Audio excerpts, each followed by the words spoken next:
1. Todo lo oscuro, lo oculto, lo que mucha gente piensa que es prohibido, la magia, lo misterioso, la muerte, todo eso nos llamaba la atención.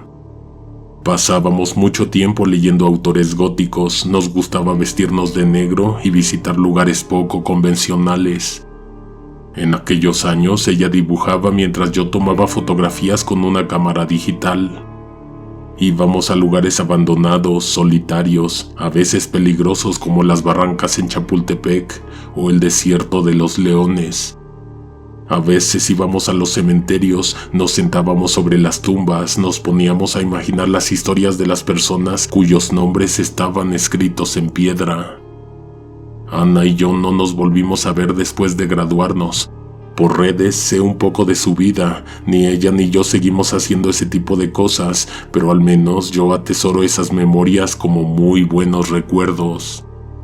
Algo que nunca podré olvidar de todas esas vivencias fue lo que nos sucedió en el Panteón de Dolores, ubicado entre la segunda y tercera sección del bosque. Llegamos ahí un día en que salimos temprano de la escuela. Creo que estábamos en exámenes. Eran las 11 de la mañana, pero como estaba muy nublado el cielo, el ambiente nos pareció perfecto para acudir a ese sitio. El caso es que tomamos el metro y luego un camión. Ella llevaba en su mochila lo de siempre que salíamos a un lugar de esos, un mantel de cuadros y una botella con té. No siempre llegábamos por la entrada principal, no sé por qué, tal vez me lo imagino, pero siempre había agujeros en las bardas del panteón. No siempre eran los mismos, como que hay gente que entra de noche. El caso es que nos ubicamos en una parte donde no vimos prácticamente nada de gente. Un lugar que más o menos conocíamos porque no era la primera vez que terminábamos en ese mismo punto después de buscar por un buen rato el sitio adecuado. Nunca nos había pasado algo sobrenatural, nunca en el Panteón de Dolores. Ella sacó el mantel y lo extendió sobre una superficie amplia. Mientras acomodaba las esquinas, escuchó algo que llamó su atención de inmediato. Había un radio sonando muy cerca. Siempre preferíamos estar solos, así que si resultaba que había alguien por ahí, buscaríamos otro lugar. Ana se fue a mirar sus alrededores caminando en la dirección en la que se escuchaba la radio. No estaba muy lejos, a unos 15 pasos máximo. Era una especie de mausoleo, una caseta chica, un pequeño altar protegido por una puerta de metal con paneles de vidrio para ver hacia adentro. Ahí, en una repisa, había una radio. Ana, después de examinar todo el lugar, me llamó para que fuera a verlo. Lo primero que me mostró fue que había un candado, o sea que el radio llevaba sonando toda la mañana, cuando menos. La segunda cosa que observamos era que la radio no estaba conectada. Su cable de alimentación corría hacia el frente de la repisa y de ahí colgaba. No tardamos mucho en caer en cuentas de que podría ser un radio de pilas como los de antes, que podías conectar a la corriente o llevar al exterior colocándole baterías desechables. Hasta ese momento se había escuchado pura estática, pero de pronto ambos fuimos testigos de cómo se cambió solo de estación. Se movió la perilla al tiempo en que el marcador rojo avanzó a través de la tira de frecuencias. Se empezaba a escuchar la voz de un comentarista deportivo, cuando de pronto, nuevamente estática, solo que esta vez estaba más limpia y no solo era un montón de voces distorsionadas, como al inicio. De pronto se empezó a escuchar el llanto de un bebé. Estuvo aterrador porque por momentos estos llantos se convertían en escalofriantes aullidos de gato.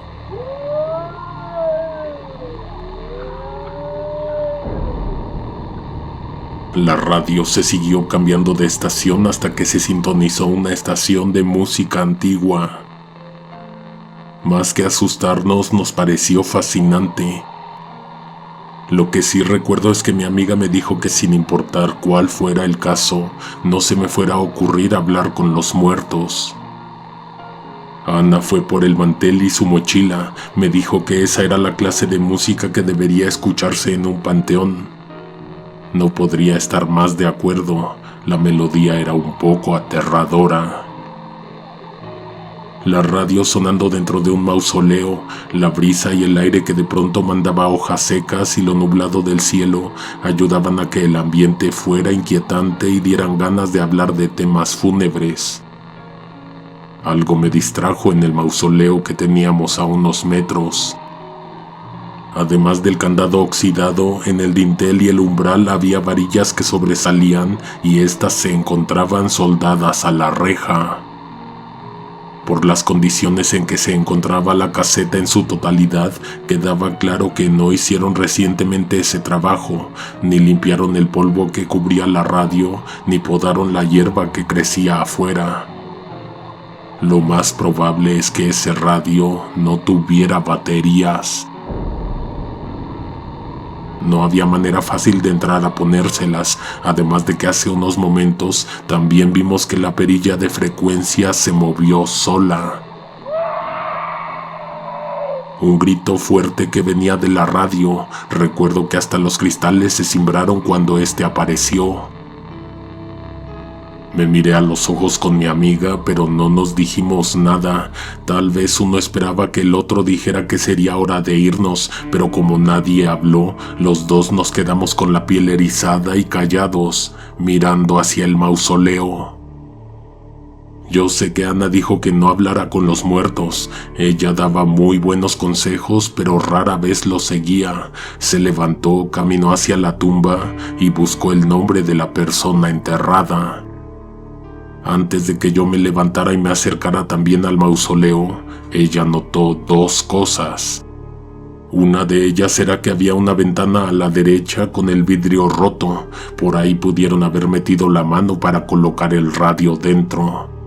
La otra era que ese preciso día era el aniversario de muerte de la persona a la que le habían construido ese pequeño módulo. Entre 35 y 38 años tenía de muerto. Yo no lo sabía, Ana sí. Para que una tumba con tanto tiempo se mantuviera intacta se necesitaría o haber comprado para siempre el pedazo de terreno o seguir dando mes con mes. Ana se acercó a los cristales de enfrente, hizo un puente con su mano para cubrir la luz, evitar el reflejo y así poder mirar bien hacia el interior. «Perdóname por lo que voy a hacer», dijo una voz en el radio. De verdad que no pareció como si fuera parte de un diálogo transmitido en algún programa de radio. Era la voz de un muerto. Ana pronunció el nombre de la persona a pesar de que ella misma dijo que no se debía hacer. Al momento yo metí la mano para sacar la radio. Me estaba dando mucho más miedo del que estaba dispuesto a admitir, pero creí que apagándolo me sentiría mejor. Lo tomé y sin sacarlo todavía, lo giré. Se sentía muy ligero. Como no tenía tapa atrás, rápido me enteré de que no portaba pilas. No había explicación para el hecho de que seguía sonando y tampoco estaba conectado a la luz. Lo iba a sacar para examinarlo de cerca cuando de pronto una mano que no vi, pero que me tomó fuerte de la muñeca, me jaló hacia adentro. Además de que un pedazo de vidrio me hizo un corte largo en el brazo, mi frente se estrelló contra el borde de la ventana y me rompí la ceja. Me salió un buen de sangre de ambos lados. El radio cayó al piso, pero adentro del mausoleo, y ahí se quebró en varias partes. Lo extraño fue que, aún así, no dejó de sonar. Ya no sintonizaba nada, eso sí, pero la estática aún sonaba adentro de la pequeña pieza. ¿A eso se refería la persona con que la perdonaran por lo que iba a hacer?, me preguntaba Ana mientras me apretaba la frente con pañuelos desechables que rápido se tiñeron de rojo. Regresamos muchas veces más al Panteón de Dolores y a ese preciso punto, la radio seguía tirada en el suelo, pero del otro lado del cristal. Teníamos bien claro que ese aparato no tenía pilas, además de que había quedado destrozado al caer, por lo que también debería estar descansando el sueño eterno. Sin embargo, siempre había un ruido sonando en sus altavoces. Prometimos volver un año después, pero se nos revolvieron las fechas y no acudimos el día exacto, sino 3 días adelante. No me lo vas a creer, pero la radio estaba de nuevo en la repisa. Seguía rota, pero parecía que alguien la había intentado reparar. De menos la acomodaron de tal manera que parecía que estaba ensamblada correctamente. El aparato sonaba, no como antes, sino un poco distorsionado. Al igual que un año atrás, no se veía manera de que alguien hubiera podido abrir las puertas. Lo que sea que manipuló el aparato, había estado siempre adentro y seguía adentro del mausoleo. Ana estuvo un rato apreciando de cerca la caseta. Mientras tanto, yo hojeaba un libro. En un momento ella apareció ante mí, toda pálida. Su rostro me lo dijo, no su boca, pero quería que nos fuéramos de inmediato de ahí. Los estuve esperando, dijo ella, que escuchó a la radio decir. Pero eso no fue lo que la asustó más. En el reflejo, en el vidrio de la puerta del mausoleo, a un lado de ella, casi tocando su cara, había una cara muerta, enferma. El rostro de un hombre que no estaba ahí cuando ella volteó.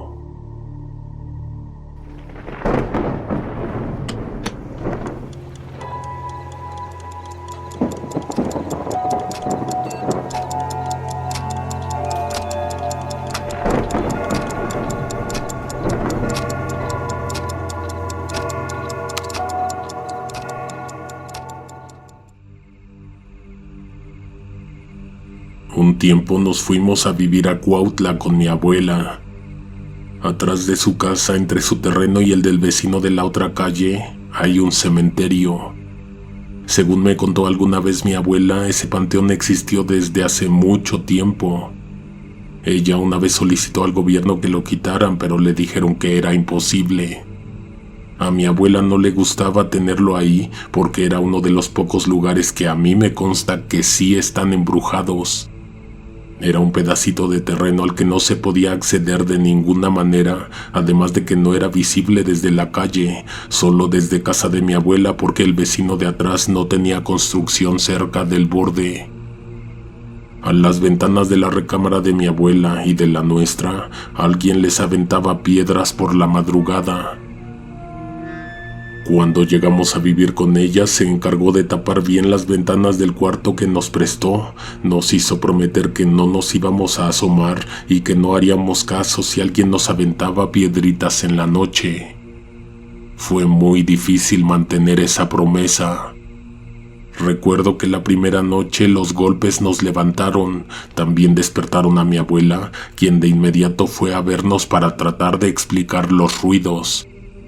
Se inventó algo de un vecino y su hijo, pero nunca siquiera tocó el tema de que esa ventana daba a un cementerio y que los ruidos no tenían explicación. La siguiente noche la abuela ya no fue. Seguro también estaba despierta, pero confió en que le íbamos a obedecer. Arranqué la parte inferior de la cortina y me asomé para ver quién nos estaba queriendo despertar. No se veía mucho del lugar, pero sí alcancé a distinguir a una persona, a un muchacho como de mi edad, 13 años más o menos. Desde que me asomé, él me vio, me gritó que si no quería bajar a jugar mientras levantaba un juguete que traía entre las manos. No alcancé a decir nada. Seguramente mi abuela escuchó también al niño, por lo que de inmediato entró a la recámara. No estaba enojada, aunque yo me temía que sí. Nos explicó que no quería que viéramos para allá porque ese era un cementerio. Seguramente nos iba a dar miedo y ya no íbamos a querer dormir en ese cuarto. Nos dijo que eso que me habló era un fantasma. Me invitó a volver a asomarme para comprobarlo. A Javier le dio muchísimo miedo y eso que él era el mayor. A mí, por el contrario, me llamó mucho la atención.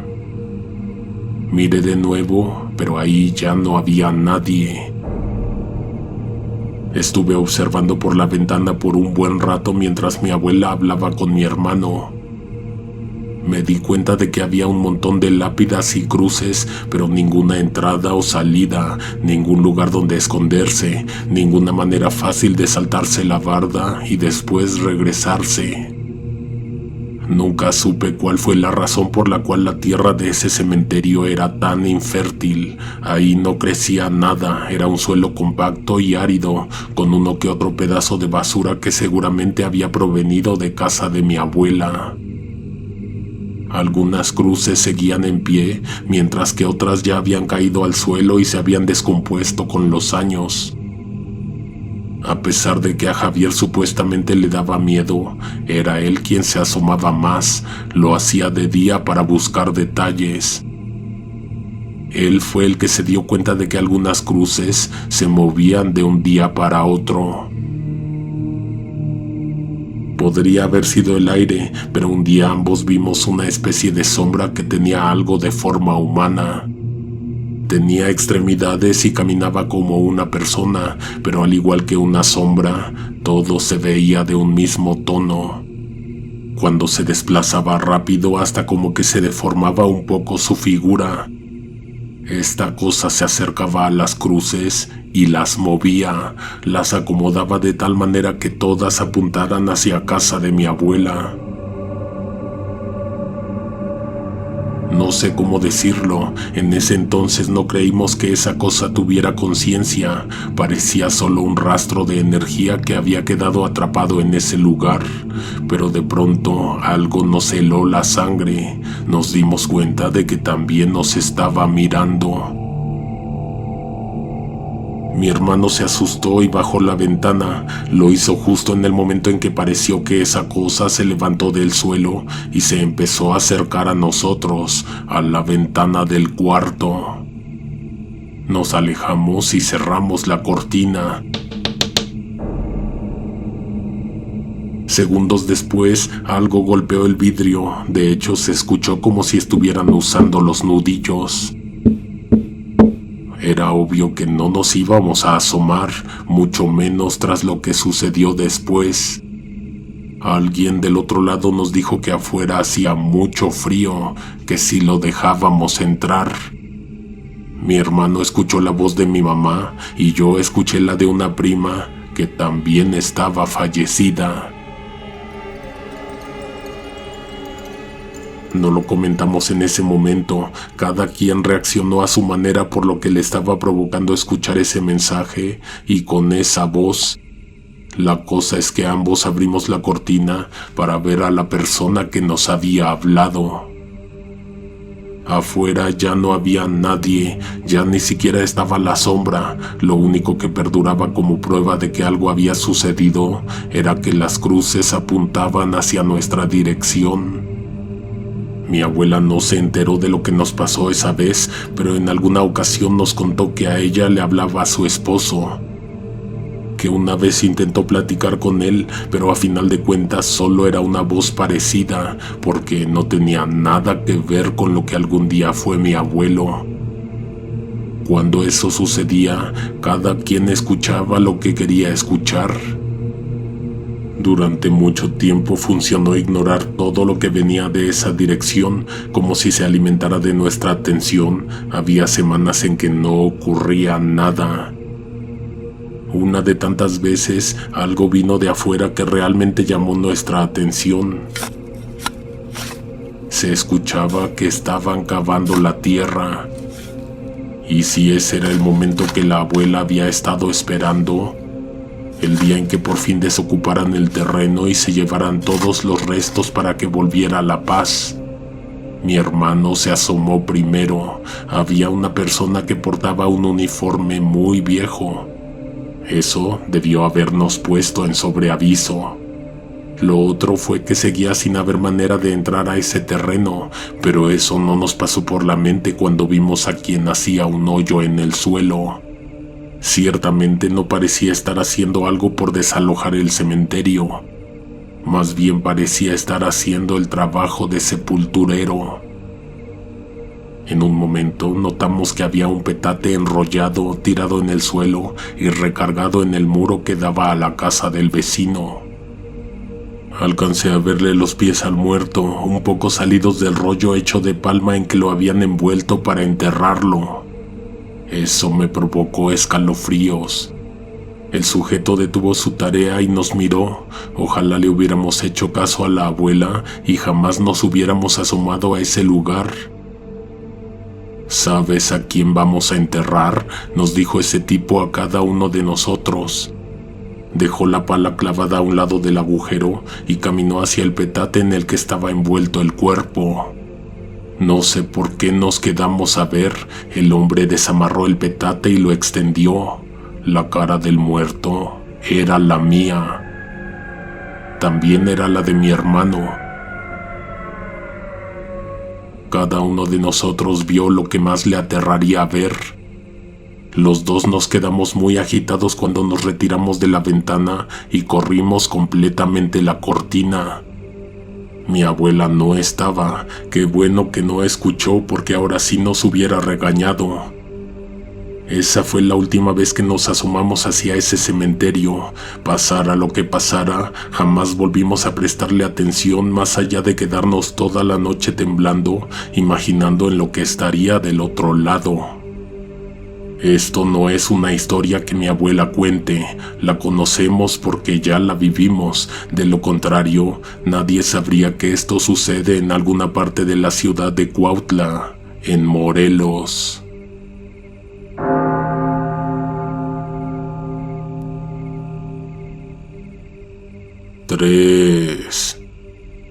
Tenía entre 18 y 19 años cuando conocí a la abuela de Mario. Fuimos a su casa porque le hicieron a él una comida de cumpleaños. Por ahí de las 6 pusieron bebidas en la mesa y comenzaron a platicar. Su abuela de Mario contó que su hermano había hecho un pacto y se había encontrado dinero. Por mucho tiempo, según la señora, el hermano guardó el secreto de cómo lo había obtenido, pero un día se le ocurrió contárselo a ella. Fue a un panteón, pagó su entrada, porque se supone que es lo que hay que hacer si se va a pedir algo. Aventó monedas en varias direcciones y superó la entrada con la cabeza agachada. Nos dijo todo lo que hizo y cómo se encontró el dinero al salir del cementerio, como si alguien acabara de pasar a dejarle la recompensa. Uno de mis amigos, un poco incrédulo por lo que estaba escuchando, le preguntó a la señora que por qué no se habían vuelto ricos con ese supuesto gran secreto que acababan de revelar. Es que es un dinero que tiene consecuencias, respondió la señora. Varias veces nos dijeron que no lo fuéramos a hacer, pero con esa mente inmadura a nosotros nos sonó como a un reto. No invitamos a Mario porque sabíamos que lo primero que iba a hacer era contarle a su abuela, y la verdad queríamos que quedara entre nosotros. Llegamos a las 11 de la noche, más o menos. Se nos hizo temprano porque si salíamos más tarde de casa seguramente no nos iban a dejar ir. Estuvimos 1 hora afuera porque nos dijeron que teníamos que ingresar exactamente a la medianoche. A esa hora debíamos dejar las monedas en el suelo y pedir permiso para pasar. Eso debía hacer cada uno de nosotros. Esa vez iba Juanito, Osvaldo, Cristian y yo. Todos pusimos nuestra cuota. Lo primero extraño que nos ocurrió fue que cuando avanzamos un poco escuchamos que alguien jugaba con las monedas, pero no en la entrada, sino en el primer corredor a la derecha.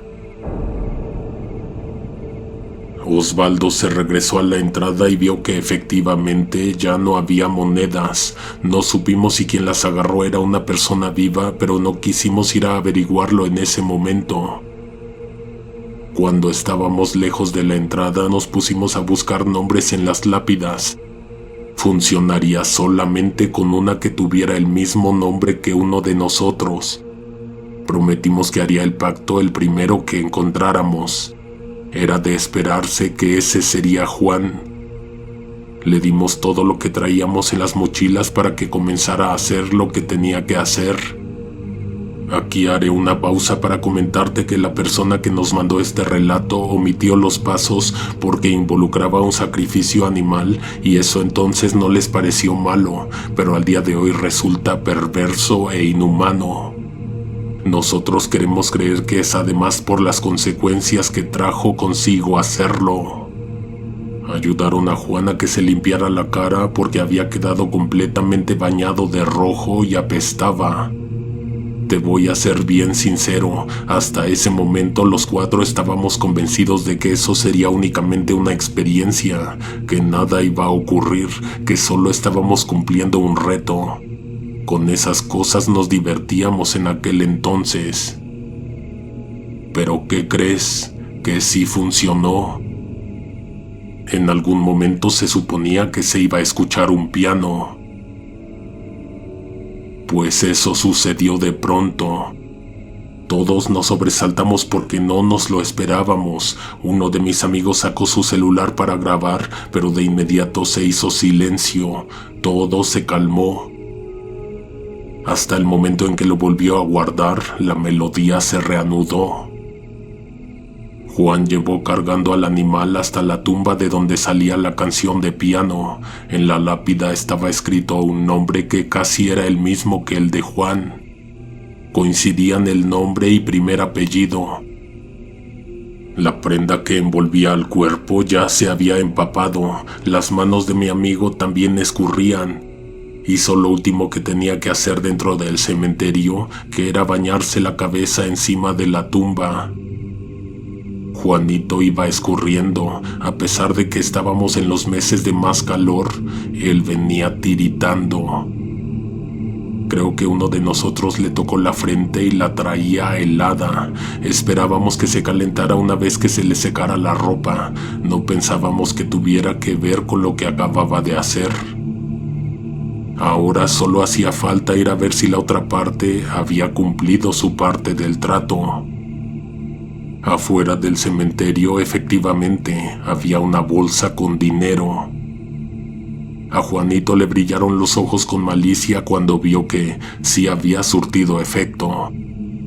Habíamos quedado en que repartiríamos el dinero en partes iguales porque todos estábamos haciendo una parte del ritual. Mi amigo no quiso, nos dijo que cada uno debería hacer el propio. Abrió la bolsa frente a nosotros, pero no nos dejó tocar. Había un detalle estremecedor con el dinero y los objetos que había dentro del saco. Estaban llenos de sangre. Había teléfonos celulares, carteras, un videojuego portátil, varios reproductores de música y muchos billetes de bajas denominaciones. Le calculo que habría unos 50,000 pesos. Juan se fue a su casa con el costal en el hombro. Los demás nos quedamos sorprendidos y francamente molestos porque cada uno de nosotros había hecho su parte. Cada uno de nosotros estaba dispuesto a hacer lo necesario si su nombre era el primero en aparecer en una lápida. Nos dejó de hablar con tal de no dar explicación ni compartir el dinero que, por cierto, seguramente había sido arrancado de varias personas usando la violencia y seguramente involucrando a la muerte. Tiempo después, ni siquiera medio año, sino unos cuantos meses adelante, nos enteramos de que a Juan le robaron la moto que se compró con ese dinero. Y que de paso le dejaron una muy fea cicatriz que jamás desapareció de su rostro. Creo que ahora te queda muy claro porque este es un secreto que no se debe contar completo.